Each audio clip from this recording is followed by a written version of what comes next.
আসসালামু আলাইকুম। মালয়েশিয়াতে আমার অনেক বাংলাদেশি ভাই ব্রাদার আছেন, তাদের উদ্দেশ্যে ভিডিওটি করতেছি। কথাগুলো একটু মন দিয়ে শুনবেন। আপনারা জানেন মালয়েশিয়াতে এখন কাজের খুবই সংকট, তাই না? তো আমার এক ভাই এজেন্টের মাধ্যমে মালয়েশিয়াতে আসছে, আসার পরে সে কোনো কাজ পায়নি। ভাই বলতে কি আমি তাকে চিনি না, হ্যাঁ, আমাদের দুঃসম্পর্কের আত্মীয় লাগে।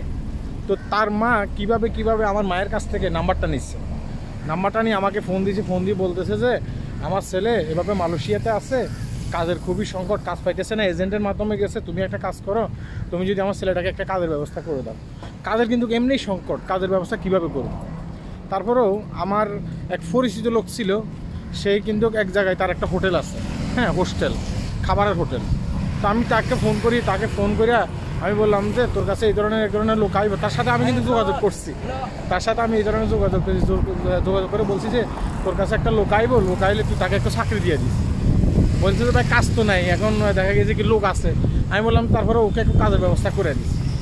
তো সে কী করছে, ওই লোকটা ওখানে গেছে, আমি লোকটাকে ফোন করছি ওখানে দেওয়ার জন্য, লোকটা ওখানে গেছে, সেখানে গিয়ে সে কিন্তু কাজ করতেছে ঠিকঠাক মতো। 6 মাস পরে তার মা আমাকে ফোন দিচ্ছে, দিয়ে বলছে যে তুমি তো আমার ছেলেকে কাজের ব্যবস্থা করে দিছো বলছো, কিন্তু আমার ছেলেটা তো বাড়িতে টাকা পয়সা ফাটায় না।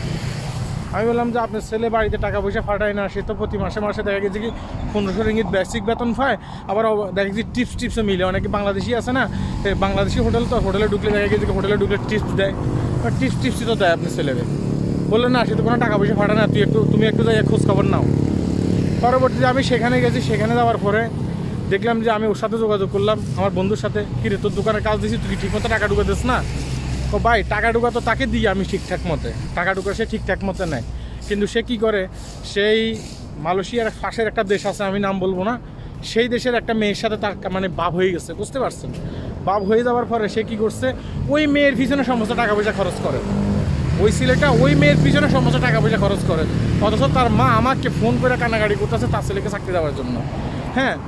পরে আমি বললাম যে এখন ছেলেটা কোথায়? আজকে আসে নাই, সে কখনো আসে না, এই অবস্থা করে। এখন তুই বলছিস বোঝায় তোর মানে ছেলেটাকে আমি চাকরি দিয়েছি, আমার বন্ধু আমাকে এটা বলছে। পরে আমি পরবর্তী করলাম যে আজকে থেকে একটা কাজ করিস, হ্যাঁ, ওকে আর কোনো কাজ দেওয়া দরকার নেই, ওকে তোর দোকান থেকে বাইর করে দিস। ও বলছে যে ঠিক আছে বাইর করে দেবো। পরে ওই ছেলেটাকে দোকান থেকে বাইর করে দেওয়া হয়েছে। এখন আমি কথাগুলো কেন বলতেছি, বাস্তবে একটা অভিজ্ঞতা থেকে কথাগুলো বলতেছি।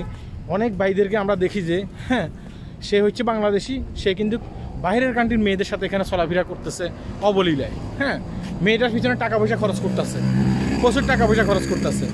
এই ছেলেটাই কোনো একটা সময় বাংলাদেশে যাইয়া, হ্যাঁ, কান্নাকাটি করবো, যে অবস্থান থেকে আসছে সেই অবস্থানে গিয়ে আবার দেখে গেছে মেডি কাটবো, চায়ের দোকানে চাকরি করবো। কারণ সে এখানে মানে কম ফানির মাছ বেশি ফানিতে পড়লে যে অবস্থা আর কি, ছেলেটাও এখানে এসে এখানে এসে আমরা দেখলাম যে তাদেরকে মানে নতুন যারা এখানে আসে অনেক মেয়ে নিয়ে ঘুরে, এটা নিয়ে ঘুরে, বাসাও ঠিক মতো জানে না। তো মেয়েদের তো চিন্তা ভাবনা হচ্ছে বাসার জানার দরকার নেই, আমার দরকার হচ্ছে টাকা, হ্যাঁ, টাম মায়েরা টাকা পয়সা দিয়া মেয়ে কিন্তু মেয়ের বাড়িতে বিল্ডিং করে, আর ছেলের বাড়িতে কুড়ির করে থাকে, বুঝতে পেরেছেন? তাই আমি বলতেছি যে ভাই, যারা এখানে মালয়েশিয়াতে আসছেন আপনাদেরকে বলতেছি যে ভাই দেখেন, বাংলাদেশ থেকে আসছেন এখানে পরিশ্রম করার জন্য, হ্যাঁ, কাজ করার জন্য, কাজ করে বাংলাদেশে আবার চলে যান, বিয়ে শাদী করেন, সংসার করেন, হ্যাঁ।